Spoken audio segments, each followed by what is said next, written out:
Welcome back to Code India. In our previous videos, we built the bench, created an app, and set up a site. Now, we finally start defining our data. Today, we are creating a doctype. So, what exactly is a doctype? In the Frappe framework, a doctype is the blueprint for your data.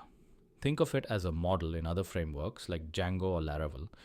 But in Frappe, it is much more. It defines the database table structure, the user interface forms, and the list views. You define it once and Frappe generates the backend and front end automatically. Before we build, we need to unlock the tools. Step 0 is flipping the master switch. Developer mode. By default, Frappe prevents you from making structural code changes on a site. Open your terminal inside the Frappe bench directory and run bench set config -g developer _mode true. Make sure to restart your bench server after running this. Now go to your site's desk, the UI we logged into last time. Search for DocType list and click New. We are building a library app, so let's name this DocType article. Crucial step, in the module field, select our app, Library Management. This ensures the code is saved inside our app folder, not the framework. Step 2 is defining the fields. This is like creating columns in a spreadsheet. Let's add a few fields. Article name, type data. This will be the title of the book. ISBN, type data. For the unique code. Publisher, type data. Status, type select. With options like available and issued. Now look closely at the settings. There is a checkbox called custom.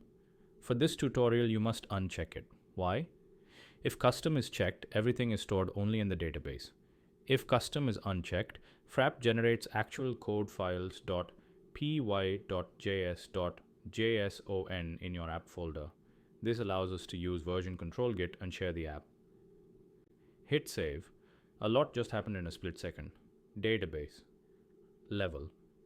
A table named tab article was created in MariaDB. Code level, boilerplate Python and JSON files were generated in your file system.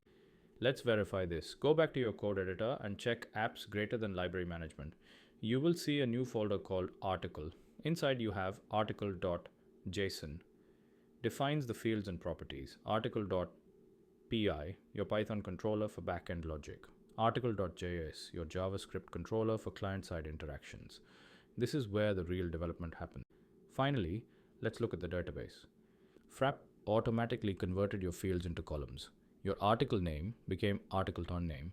It also added standard columns like name, the primary key, owner, who created it, and creation had a timestamp.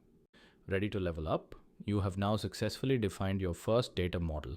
In the next video, we will write our first piece of custom logic using Python to automate our library. This is Code India. Let's build something amazing together.